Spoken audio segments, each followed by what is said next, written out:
Guys, आज मैं आप लोग को बताने वाला हूँ कि भारत के प्रधानमंत्री का क्रम क्या है। भारत के प्रधानमंत्री किस क्रम में बने, पहले कौन बने उसके बाद कौन बने। तो मैं आपको बता दूं गाइज, भारत के सबसे पहला प्रधानमंत्री जवाहरलाल नेहरू हुए। ये तो सभी लोग को पता होता है, जो कि बचपन क्लास से भी शिक्षक हम लोगों को याद करवाते हैं। उसके बाद गाइज, जवाहरलाल नेहरू के बाद गुलजारीलाल नंदा बने प्रधानमंत्री, लेकिन वो कार्यवाहक प्रधानमंत्री बने गाइज, और 13 दिन के लिए ही बने थे।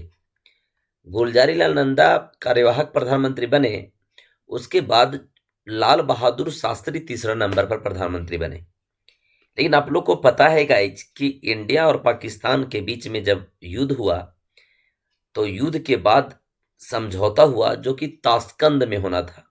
ताशकंद में गए लाल बहादुर शास्त्री और वहीं उनकी मृत्यु हो गया, जो बोला जाता है कि संदेहात्मक मृत्यु हुआ। इसके बाद फिर से गुलजारीलाल नंदा को मौका मिला और फिर से कार्यवाहक प्रधानमंत्री बने। गुलजारीलाल नंदा ऐसे व्यक्ति हुए जिनको दो दो बार कार्यवाहक प्रधानमंत्री बनने का मौका मिला, फिर 13 दिन बनेंगे। इसके बाद फिर से इंदिरा गांधी बन गई। इंदिरा गांधी के बाद आप लोग को पता होगा कि इंदिरा गांधी के समय में ही आंदोलन हुआ गाइज, जो कि जेपी आंदोलन के नाम से जाना गया। जेपी आंदोलन, जेपी आंदोलन की बात को बोला जाए गाइज तो जयप्रकाश नारायण, तो जेपी आंदोलन के नाम से जाना गया। उसी समय जेपी आंदोलन के बाद जो है सत्ता चेंज हुई और पहली बार किसी नन कांग्रेसी को मौका मिला, वो मिला मोरारजी देसाई को, जो कि जनता पार्टी की सरकार बनी। जनता पार्टी के सरकार में ही मोरारजी देसाई के बाद जो है चौधरी चरण सिंह प्रधानमंत्री बने गाइज। ये दोनों ऐसे प्रधानमंत्री हुए जो कम समय तक बने। इसके बाद गाइज फिर से चुनाव हो गई और चुनाव होने के बाद इंदिरा गांधी प्रधानमंत्री बन गए। इंदिरा गांधी का हत्या जब हो गया गाइज, इनके बॉडीगार्ड जब इनको हत्या कर दिए, तो राजीव गांधी प्रधानमंत्री बने।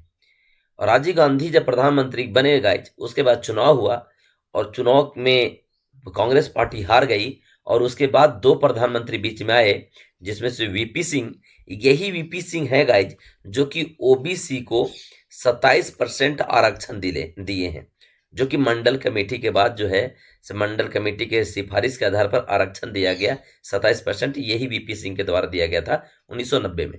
उसके बाद चंद्रशेखर प्रधानमंत्री बने गाइज, और इसके बाद फिर से चुनाव हो गई, क्योंकि यहाँ जो है से लंबे समय तक गवर्नमेंट नहीं रह पाई, क्योंकि अलायंस गवर्नमेंट चल रही थी। इसके बाद गाइज फिर से चुनाव हुई और जो है पीवी नरसिम्हा राव प्रधानमंत्री बन गए। कांग्रेस के सरकार फिर से आ गई और पीवी नरसिम्हा राव प्रधानमंत्री बन गए।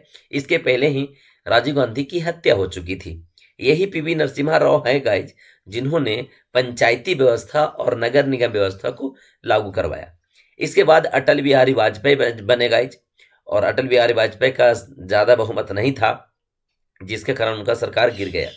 उसके बाद जो है फिर से एचडी देवगौड़ा बन गए। एचडी देवगौड़ा कुछ दिन शासन चलाए गाइज। उसके बाद आई के गुजराल साहब चलाए कुछ दिन।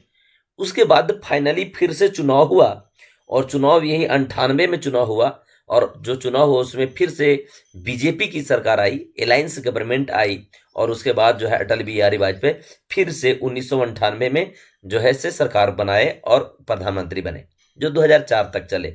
और 2004 में गाइज फिर से चुनाव हुआ और कांग्रेस पार्टी की सरकार आई और डॉक्टर मनमोहन सिंह सरकार बनाए। और फिर से 4 के बाद 9 चला, और 9 जो है 9 में फिर से चुनाव हुई और मनमोहन सिंह फिर शासन को कंटिन्यू किए। उसके बाद 2014 में चुनाव हुआ गाइज, और मनमोहन सिंह के बाद जो है से नरेंद्र मोदी जी प्रधानमंत्री बने। और 14 में भी नरेंद्र मोदी प्रधानमंत्री बने, 19 में भी प्रधानमंत्री के रूप में उन्होंने कंटिन्यू किया। और आगे देखिए 2024 में प्रधानमंत्री कौन बनते हैं, चांसेस किनका है, वो आगे का क्रम आएगा तो आगे बढ़ेगा। अगर मोदी जी ही कंटिन्यू रहेंगे तो 18वां नंबर प्रधानमंत्री रहेंगे गाइज। अगर कोई प्रधानमंत्री चेंज होंगे तो यहाँ 19वां नंबर भी आ सकता है, इसलिए मैं इसको डॉट डॉट डॉट करता हूँ। Thank you guys. मेरा वीडियो अच्छा लगता है तो आप लोग देखिए और उसको शेयर जरूर करें, और मैं आपके लिए नए नए इन्फॉर्मेशन लेकर के आता रहूंगा। और मेरा वीडियो को आप लोग सब्सक्राइब करना बिल्कुल ना भूलें।